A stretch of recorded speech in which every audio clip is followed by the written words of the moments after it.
to the mat. Today's tip is all about that, bringing the leg through from three-legged dog into either a high lunge or a low lunge. Now, this is a really difficult move. It doesn't look like it should be quite as complex as it is, but one of the reasons why it is so difficult is it involves spinal flexion, so you need to be able to round your spine in order to create space for that leg to come through. A little bit of core strength and also hip flexion. You really need to be able to pull that leg in towards the body in order to step it through. A lot of us are in very stationary positions most of the time during the day, and a lot of that is sitting down. So our hip flexors tend to be super tight. And in order to bring the leg through, the hip flexors need to be stretched, but they also need to be iron strong in order to make that movement. So I'm going to show you first of all how to do it, and then I'm going to show you a few alignments that I see which are very common in classes. And this isn't shaming anyone, it's just this is a really good way of being able to show you the difference of what you may be doing to what needs to be done. And it's a lot easier to do that when you're watching a video instead of actually trying to catch up with someone in class. So I hope this makes it nice and clear for you. So let's get started. So from down dog, you're just going to lift one leg up towards the sky. From here, you're going to bend the leg, slowly bring your weight forward. Now look between your hands where you're going to land that foot, pull the knee in towards the chest, and then step the foot through. And then you can either step the back foot in, or maybe just send the leg all the way back up into three-legged dog. So I'm just going to show you a few things that I see in class that just hinders people from being able to do this movement correctly, and I'll explain as I'm going through it why it means that it makes the movement a little bit difficult. So the first thing that I see, when people are in their down dog is way too short. And a lot of that is because of that misconception that your heels need to be flat to the floor and need to come into down dog. This is also the same issue that people have when they move into plank. It's just not possible to come into a decent plank position. I'm almost coming into a planche position where my shoulders are way past my hands.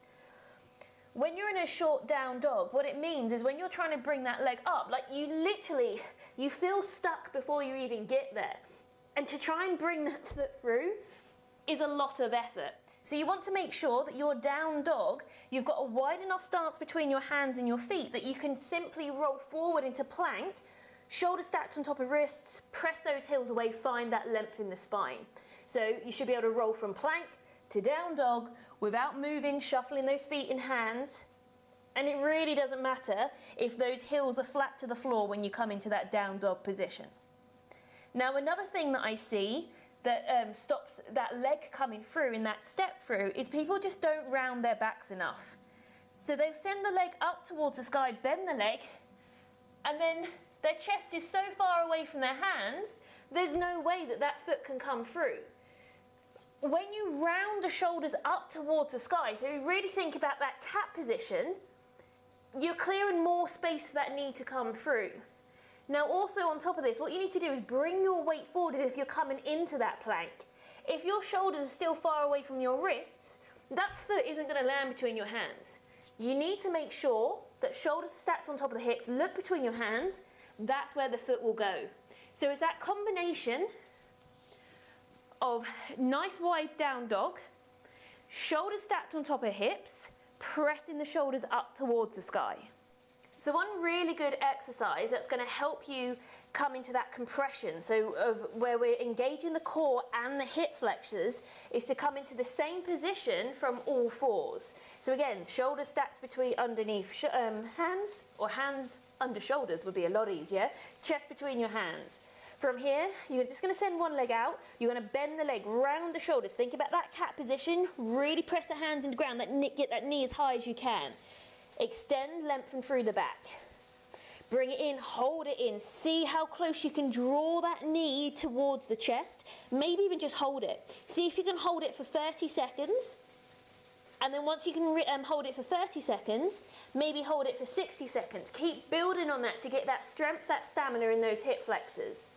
Another thing that you can try and do is try and bring it to the back of the arms, still round the shoulders up, press the elbow into the leg, or the arm back into the leg, extend back out. So we're just using different hip flexors, a different angle, creating a little bit more mobility and a different type of strength in those hips. So really challenge yourself. Remember, it's that combination of drawing the knee in, shoulders up. You can maybe even take it to the opposite arm. Draw it up, nice strong core. So as well as the exercise I've just shown you, there is another one that you can do from downward dog, which will help you. So again, you can do this exactly the same thing that we just did on all fours, of bringing the knee into the chest, holding it.